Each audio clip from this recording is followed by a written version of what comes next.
Jesus Camp. Posted by Mari Sunday. I was raised evangelical. Miraculous healing, speaking in tongues, God's voice speaking through people, Jesus camps, and Christian school. Yep, Christian school. These were all realities to me, and my faith never wavered. You know what? That is a lie, and I cannot write that in good faith. No pun intended. My beliefs were always called into question. Even from my early days in Sunday school learning about how Moses parted the Red Sea and then let it crash down on his former captors, or Noah watched as everyone except his own children died by drowning. A lot of things didn't make sense to me. A lot. Why was God so mean and vindictive? Why would he send plague after plague to the followers of a man who was being contradictory? Why would he kill an entire city and turn a woman into a pillar of salt just for looking back? Why should I be scared of him now? I have never seen him or heard him. Angels never moved a stone aside for me so I could inspect an empty grave, so to speak. I never got to inspect the hands and feet of Christ after the crucifixion on Golgotha. To me, he sounded more like the boogeyman than a friend. So my faith wavered. And it did so continually from before I can remember until 9th grade, Jesus Camp. Camp was set up in the mountains surrounding Chico, California. It is rocky and densely packed with trees of all kinds. The first thing you see when the bus pulls in is this very old, Victorian-style hotel. I knew this hotel well because I had been sent to both years of junior high summer camp, and it was held in the same place. When you first walk into the hotel, there is a giant lobby made of all oak. Everything is polished and looking brand new, much more like a modern hotel or cabin. Off to the left, there is a bookstore. You could buy anything Christian niche there. The year before last, my best friend Matt had bought me a little pin that said, "My best friend is a carpenter," which was meant as a play on words by him, because Christ is a carpenter, and my father was as well. There was also a large fireplace, with many couches around it, and off to the right was entry into the cafeteria and music rooms. Right in the middle of all of it was a giant staircase, which led up to the dorms. Boys took the left tier to their rooms, and girls took the right tier. Matt and I always wanted to be able to stay in the same room, but never even bothered asking. It was Christian Bible camp. Even if our own parents had been letting us have sleepovers since we were in diapers, that didn't mean a Christian Bible camp would let a boy and girl bunk together. Something unheard of and sinful could happen, like cuddling. Or worse, kissing. Big time sin. I remember my 9th grade summer camp year. I was at this particular phase in my continual rebellion where I had decided to completely mimic Cyndi Lauper, whom hadn't been popular for almost 15 years. I had short spiky pink and purple and blue hair, wore ripped-up fishnets over multicolored stockings, combat boots, and chic old lady dresses from the thrift store. Matt had similar tastes, save the dresses. With blue hair, Buddy Holly glasses, and always in a black hoodie, people did tend to think we were a couple. We always laughed at that. We shared hair dye, not bodily fluids. Every year to date, I had been stuck in the same dorm room with Christina Bean. I theorized that this is because we were both loners among the other girls. My best friend was a boy and I dressed like the 80s, and she was really, really fucking strange.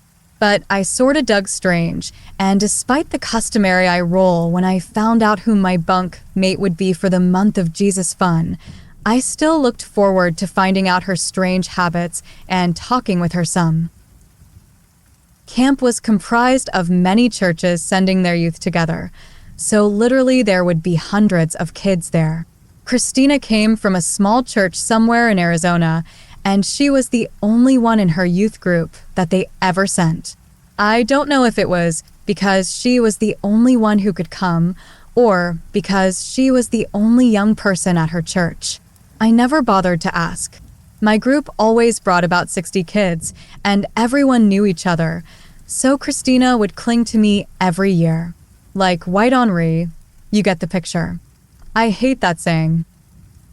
So usually as a group, Matt, Christina, and I would make our way to morning worship at the chapel, down a little path, past the rec center, and a little setback among the trees. It was together we would take our place in the lunch line, and together we would sign up for hikes. Matt did not care for Christina in the least, but he was a good little Christian guy and put up with her for my sake. After several days of camp, we had all set into our rituals and were ready for the coming month. Matt and Christina and I had signed up for a hike that went to Mushroom Rock. I don't think it was actually called that, it's just everyone else called it that because from a distance, it looked just like the fungi. I had never been up there before because I much preferred swimming or playing ping pong to trudging up the side of a rocky mountain to sit at the base of the mushroom. But Christina really wanted to do it, so Matt and I tagged along. I questioned her motive for wanting to go. It was an overcast and drearily foggy day, and we would not even be able to see the valley or the ridge of the mountains across the way. But Christina said it would be an adventure, and she was weird, so I went with it. Our counselor Amanda chaperoned the walk. I could tell she wanted to stay and look at the counselor dude swim, but she was performing her duties nonetheless. She quietly and quickly led the hike. To be honest, the hike was nice. It was about 30 minutes up, with lots of interesting flowers and bugs to inspect. I tend to nope away from all things spider, but at the same time, am completely morbidly fascinated by them. Everything was pretty dreary, but in a really beautiful way. The state flower had a way of shining its brightest orange despite the gray. I would have picked one to go with my pink spiky motif if it weren't illegal to free the state flower. Who made that crap up anyway? It was brisk and foggy, yes, but warm enough to break a sweat, and with the light breeze, the sweating didn't suck so bad. It cooled the skin perfectly. Finally, we got to our destination, the bottom of the mushroom. Matt and I plopped down and stared up at the rock formation above our heads, the cap of the mushroom. We started talking about different Christian ska and punk bands. Was MXPX better than 5 Iron Frenzy? What about the W's? Christina was speaking with Amanda a short ways away in a hushed tone. Amanda looked sick, and after a few minutes, she turned and jogged down the pathway that led back to camp. This would never fly. We were not supposed to be alone up here. We could get into trouble, and so could Amanda. But like holy hell, I was not going to go jogging down to get her after the hike up here wore me out so bad. When Christina came and sat down, Matt asked her what had happened. I told Amanda that I saw some counselor she is into making out with another girl behind the chapel, and that I thought the other girl might be a camper, not a counselor. She giggled. Matt sat up with a bolt, and I could tell he was bothered because he, never cussed. Why the fuck would you do that, Christina? She smirked. She liked that he didn't like her. I wanted to be alone with you too. I need your help with something. She pulled her backpack around to the front of her and began taking out weird objects. Something furry, something dark red, something that looked like a misshapen stick, a cross. When she pulled out the star inside of a circle, Matt went white as a sheet. I'm willing to wager I did too. Christina, why did you bring this stuff and a pentagram up here? I asked her. She explained that the pentagram is misunderstood. It is not a sign of Satanism. It is a sign of heaven on earth and the flow of knowledge and power from heaven to earth. She told us that it was okay to be skeptical, but not okay to be scared. She was going to free all 3 of us from our bonds. She put all her weird shit in some sort of order and started reading from a book in Latin. Matt and I just sat there and stared at her. What could we do? I mean, we could just leave her there, but then we would get in more trouble. We weren't allowed to split up and leave someone behind. Plus, have you ever heard the saying, like watching a train wreck? It was sort of like that. We couldn't look away. Something held us there. Eventually, she finished her little chant, closed the book, and packed away all her things. Without even looking at us, she got up and began her descent down the hill. Matt and I exchanged a scared look and followed her back down. At some point, he took my hand. My first time holding hands with a boy should have been sweet and romantic, but we were doing it for other reasons. We were both really scared. Later, we would share with one another that we each could feel something behind us, following us down that hill, but we were too scared or proud or whatever to look. We just held hands and followed Christina back to camp. I had a very hard time falling asleep that night. One, I kept thinking of Matt and the hand-holding. Did I like him? No. No way. Weird. I had literally never thought of him like that, except somewhere between 5 to 6 when I would make him play house, and ironically, he was always the woman, and I was the breadwinner. He didn't seem to mind playing wife, and quite frankly, I thought he might be gay, even though it was a sin. But he was cute, and he did have those piercing blue eyes. Then there was that other shit. What the hell was this girl's problem? Why would she lie to Amanda like that? Why would she make us sit there while she pulled out all her weird Satan crap? Okay, do that shit at home. But at a Christian camp? Just this morning we were hand in hand praying for that crippled kid to stand up and walk, in Jesus' name and all that. Eventually, I dozed, feeling both a little excited for what lay around the corner with Matt and a little scared for what lay in the bed across from mine. Around 3:30, I heard a loud bang. No, I didn't just hear it, I felt it. Like it was coming from inside of me, or from all around me. I must have shook, but I didn't open my eyes just yet. I was trembling in fear, instantly. After what seemed like forever, I could hear heavy panting coming from Christina's side of the room. I willed myself to open my eyes, but wished I hadn't immediately. Christina had gotten out of bed and was on the floor. Only it was a handstand. She was doing a fucking handstand without falling. She was perfectly still. There was no swaying or lack of balance. She was stiff like a fucking pole, as if she was standing, as if she was just meant to be this way. I flicked on the lamp light next to the bed. Right as I did, she started to piss herself. And it was weird because I could hear it as well as see it. It sounded like a squirt gun. Since she was upside down, it started to run up her crotch, up her stomach, and to her face. I watched its descent. She was smiling. My legs felt like jello. For a moment, I almost relaxed because I thought, okay, I can't run and I can't scream. It's a dream. But usually when I have that thought in a dream, I start floating instantly, so I knew it was real. Yes, my mind really does work that way. As she continued to piss herself and smile up at me, the pee began to run into her mouth, nose, eyes, and hair. It was just starting to pool in her hair, around her head on the floorboards. I willed each step to happen. I made myself peel my eyes away from that horrible piss-filled smile. When I reached the door, she gurgled my name. It sounded like two people speaking from a mile away, but also inside of my head. Rachel. I ran. I didn't know where to go.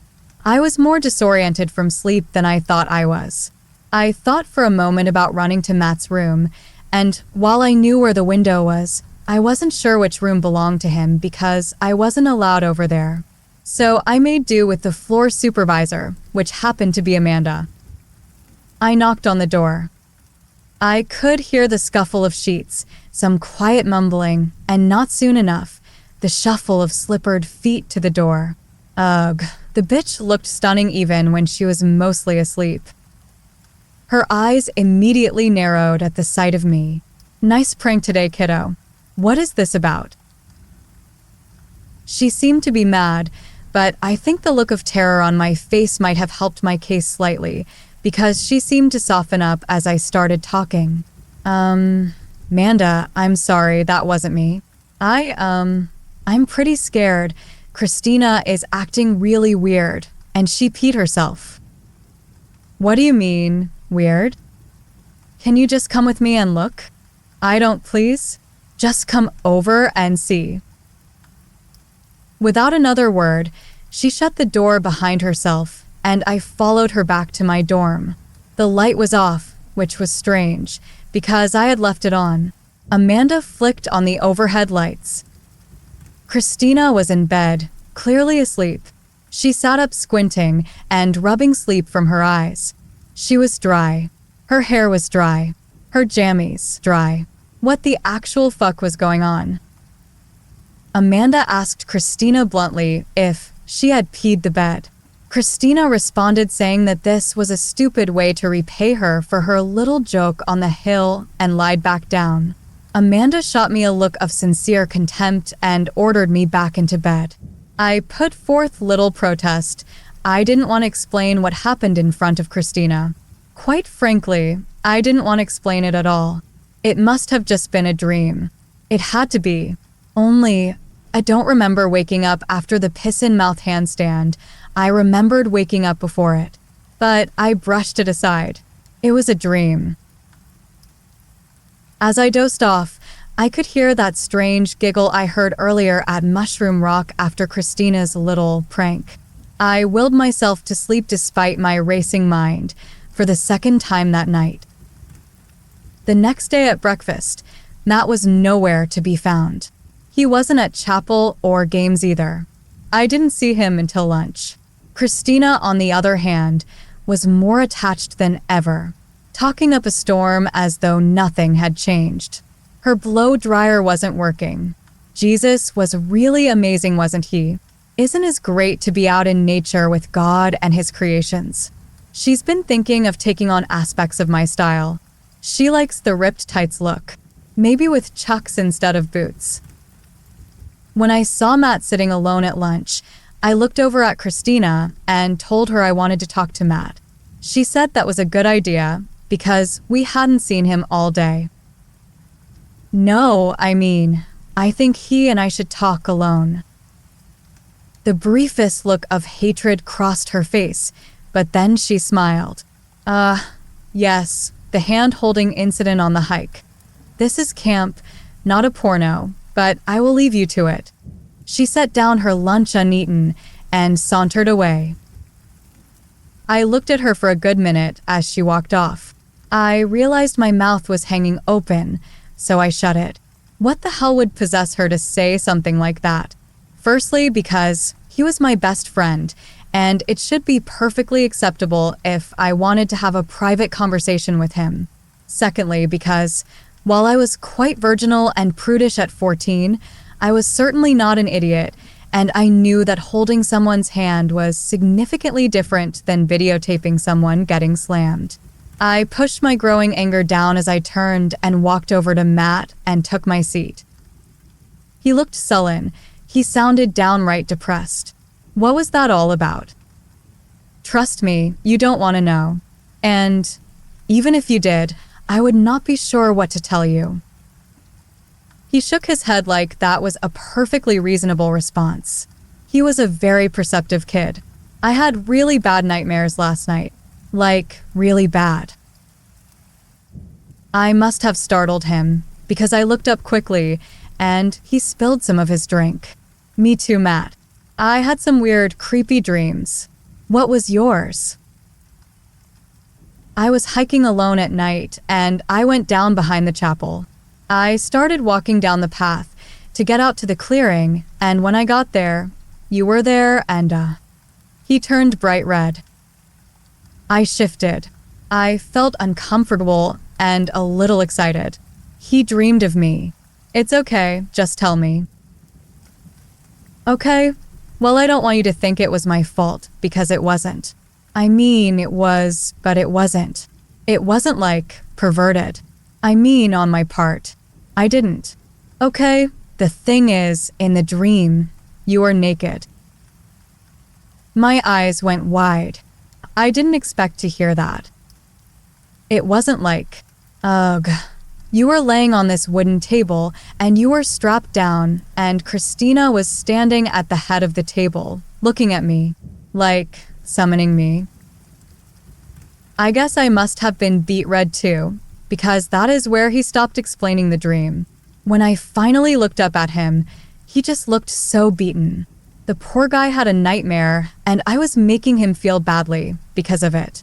I reached out to him, and he took my hand instantly. It was cold and clammy, but it felt safe. It's okay, Matt. Everyone has those sorts of dreams. I mean, I have had like at least 18 dreams where you are naked. He looked startled. Is that true? Not at all. We both burst out into laughter. It felt good to laugh, like it was foreign. It must have been forever since I had last laughed. But that couldn't be true. I tried to think, but it was useless. I had no idea. When we were both able to get our bearings, he asked the next question. What was your dream about? Well, it was about Christina. I dreamed she was doing a handstand and peeing all over her face. We both burst out laughing again. And again, it felt good and foreign. When it settled down, I continued. What was weird, though, was I could swear it really happened. I ran to Manda and woke her up. When we got back to the room, Christina was dry, like it had never happened, so I thought it must be a dream. All of the red in Matt's face gave way to the pale white of fear. That's the part one didn't tell you, Ratch. When I woke up, I was behind the chapel, in the clearing. After lunch, Matt and I decided to go sit by the fireplace, listen to one of the counselor guys everyone called Topher play the guitar. We thought it would be a good way to unwind. Matt asked me if we could take a break from Christina. It used to be that he just thought she was annoying. Now he was a little freaked out by her. I reluctantly agreed. I didn't much like her anymore either, but it would be hard for me to avoid her since I was rooming with her. It would be awkward, yes. But camp would be over in 3 weeks, and we would go home and never have to deal with it again. Next year, I could just put in a request not to room with her.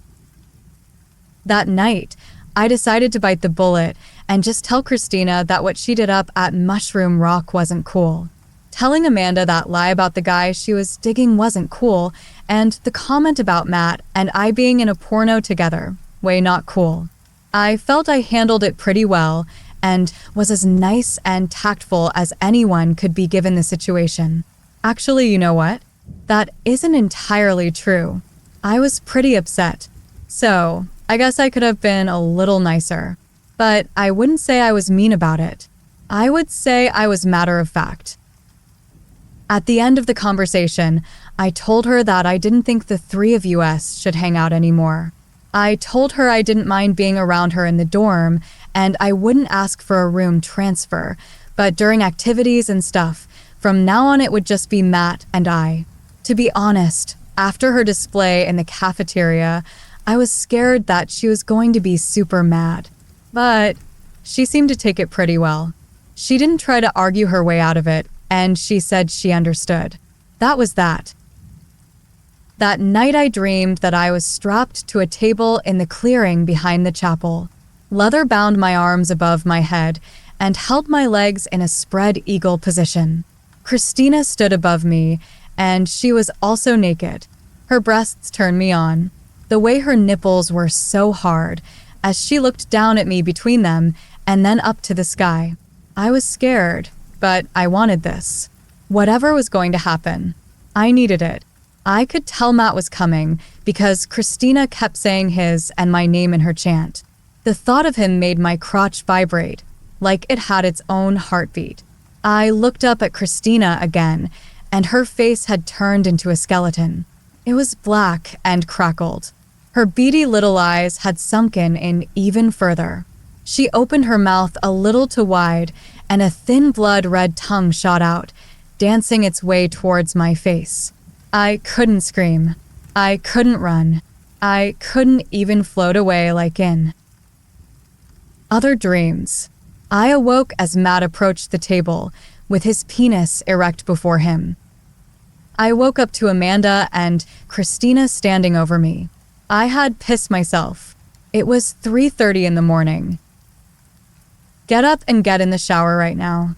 I can't believe you two. I can't deal with this.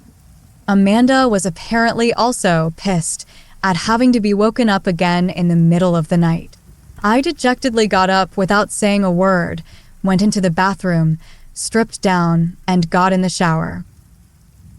Note to the reader, I hate to take you out of the story like this, but I have to interject. I am sorry that the story took such a drastic sexual turn. It's just that I feel it would be wrong to censor it at this point. This was a huge turning point in my life in so many ways. I had never been open to the idea of premarital sex prior to this. My thoughts about the opposite sex were fairly pure. It was just how I was raised. And I can assure you that I most certainly never thought about the opposite sex romantically. There was so much shame to the dream. I woke up feeling embarrassed, and as though I legitimately sinned. I can't express in words how new and awful this was. I felt shattered. As I cleaned myself in the shower, I could hear bits and pieces of what Christina was saying to Amanda, touching herself, actually moaning, turned on tried to wake her. I was too ashamed to protest. Maybe I was doing those things. I didn't know. This wasn't even fair, because I had never touched myself in that way. Devastated. Maybe there are words for how I felt after all. When I was done, Amanda was gone, and Christina was just sitting in bed with a smug smirk on her face. She watched my walk of shame to the bed and turned off the lamp as I laid down. I cried myself to sleep. The next day, when I saw Matt in the breakfast line, I was too ashamed to talk to him. I grabbed a banana and decided to walk out to the clearing behind the chapel just to check it out and sort of psyche myself back into reality. I hadn't been out here since the summer of 7th grade. It just held no appeal to me. It was a little opening with a ring of redwood trees, a fire pit in the middle with a ring of stumps. Lots of dirt, not much to look at. I plopped down on one of the stumps facing back towards camp. I peeled the banana and took a bite. Then, for the first of many times, I realized that this was a somewhat phallic object and I was eating it. No less, in the place where my dream had happened. I lost my appetite and threw the banana in the fireplace when something caught my eye. I got up and walked over to the fire pit. Inside, the burnt remains of the wood were in the shape of a pentagram. I knew Christina had been there, which made me want to leave. I ran. No, I sprinted. My plan was to go all the way back to the dorm and lie down. Halfway there, I was running around the corner of the rec room and literally plowed into Matt. We got up without looking at one another or helping each other, which was strange for us. We both obviously were feeling embarrassed. As he stammered to his feet, he said, I think we need to talk. We went to the playground. Offset behind the hotel, it was a total 70s throwback, complete with a carousel. We sat on it side by side and spun ourselves with our feet. We sat like that quietly for about 15 minutes before one of us had the courage to say anything. It was Matt. I had the dream again. Me too. I had the same dream as you. I was on a table. This didn't seem off to him. We sat quietly for another couple minutes. I really like you a lot, and I don't want whatever weirdness is happening to ruin our friendship or whatever else. He stopped the carousel with his feet and looked at me. I couldn't look back. Yeah, I don't want anything to pull us apart either. I love you.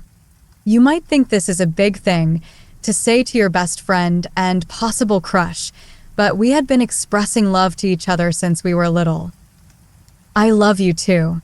He started moving his feet again, and we just sat like that, going round and round. During the course of the next week, not a lot happened that needs too much dragging out.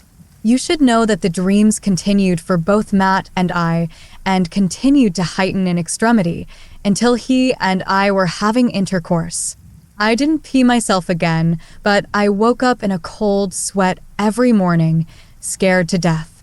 I became scared of sleeping because I didn't want to have that dirty, horrible nightmare.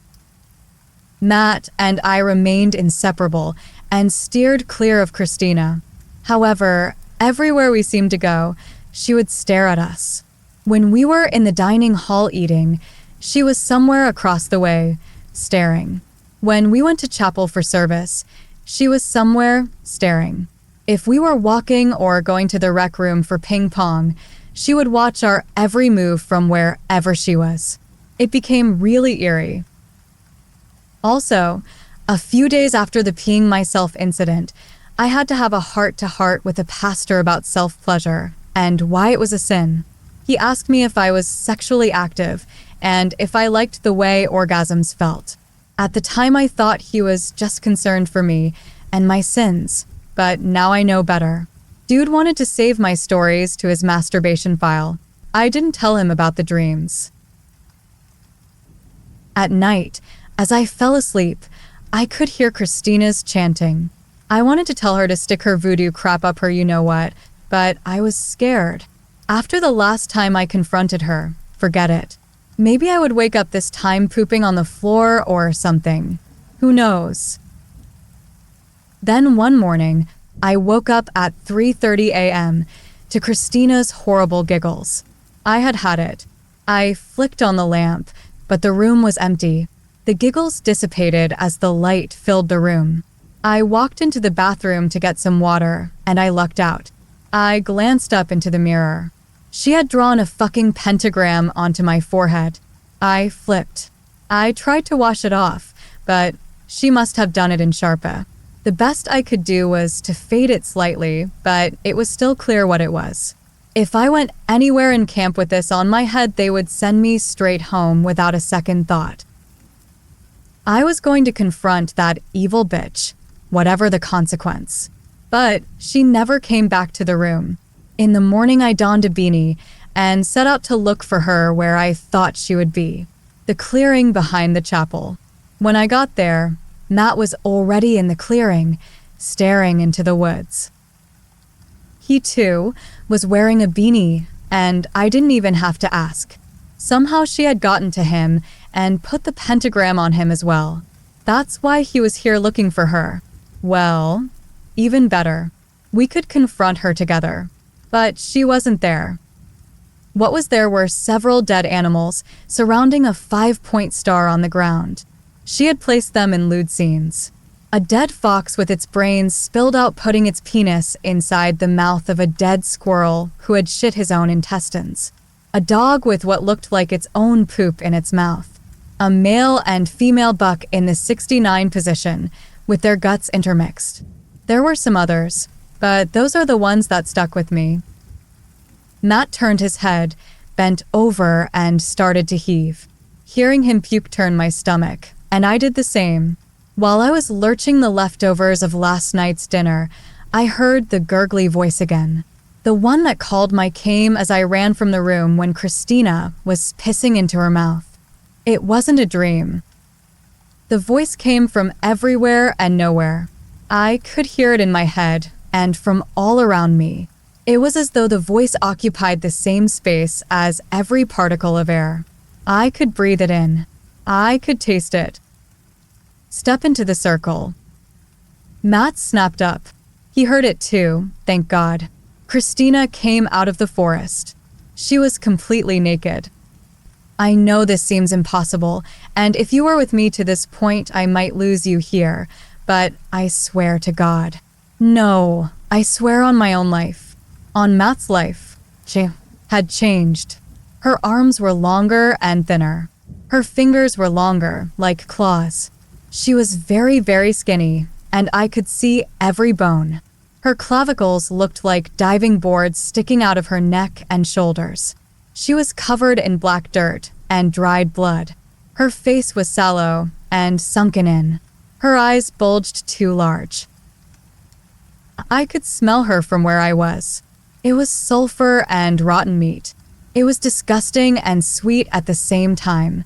The smell mixed with the already putrid taste in my mouth and made me start to heave again. Christina raised her line of vision skyward and opened her mouth. Too wide. Easily 3 times as wide as any human should be able to open their mouth. A long, snake-like tongue began to climb out, slither around. She reached up with her blood-encrusted claw-like fingers and began to massage her breast and vagina. Her head snapped back towards us. Matt grabbed my hand and pulled me 1 step backwards, then another. He was saving me. Every step we put between ourselves and this creature felt a little better, but as long as it was looking at us like that, touching itself, I couldn't make myself run. So Matt was doing it for me. Suddenly, the creature got on all 4s, like it was going to spring at us. Rachel, run. He never let go of my hand, despite that he could have. He could have gotten away faster, but he wouldn't let go. He dragged me behind him while I sobbed and ran as fast as I could. I wanted to make him happy. I wanted to be the one saving him. I could feel the thing behind us. I was reminded of that walk up to Mushroom Rock. Closer. We couldn't outrun it. We would never make it back to camp in time. I could feel it, breathing on my neck, right behind me. I felt its tongue tickle my ear. Most shockingly, I could hear all the evil things it wanted me to do. It whispered of ecstasy and knowledge greater than my own. It told a story of immediate gratification. I didn't know if Matt could hear, but neither of us wanted these things. We wanted our innocence. We wanted to choose. As a claw swiped at my back and tore my dress, we made it to the clearing. We were panting, and kids in the quad area stopped what they were doing and looked. I guess we must have been quite a spectacle. We both spun around and saw the bony black back disappear back into the shadowy cover of the woods. We embraced through our sobs. We sat there in that embrace for what seemed like forever. It felt so good to be held after all of it. Eventually, the counselors came over and asked us to explain what was going on. When we couldn't, we were led into one of the main pastor's office. Now, usually in stories or movies, the people try to keep everything to themselves because they know that people won't believe them. But this was Jesus' camp. We spilled our guts. We told him everything, except for the part about the sex in the dreams. That was too embarrassing for both of us. Eventually, the pastor picked a group of the stronger counselor guys and a few pastor types to go out into the woods and look for Christina. They found her about 2 hours later. She had hung herself in a tree. I don't know the details of what she looked like, but if she looked demonic, I am willing to guess we would have heard that. She had killed herself. The camp was abuzz. There were a million cops that came, ambulances. Special therapists came as well to make sure we weren't traumatized, and maybe because there was some cult things involved. I was questioned by 2 sort of mean police officers for hours. They totally insinuated it was my fault she died because I didn't want to hang out with her. They said that she was just a confused kid, mixed up in some cult shit, which wasn't too different from what I was mixed up in. After quite a few tears, the pastor who was supervising my interview told them it was enough. I was excused. They placed her time of death sometime around 3 a.m., which meant that whatever that thing was that looked like her was not her. When the police and pastors searched her things, They found her pentagrams and her occult books. They also found the dead animals behind the chapel. There was no suicide note. Needless to say, camp was canceled. We were sent home. On the bus ride, Matt held me while I cried. He kissed the tears off of my cheeks. It has been 15 years since that incident up in Chico, and I honestly think about it every single day. In a very strange way, I am happy that it happened, because it restored my constantly wavering faith. If there is evil in the world, demons and spirits, there must be good. There must be God. You might have your own beliefs. I know there are a lot of atheists on this site, and that is fine. But for me, I know. I have looked into the face of evil and have therefore met with God. Matt and I ended up getting married to other people. I have children of my own now, and so does he. His wife and I get together for shopping sometimes.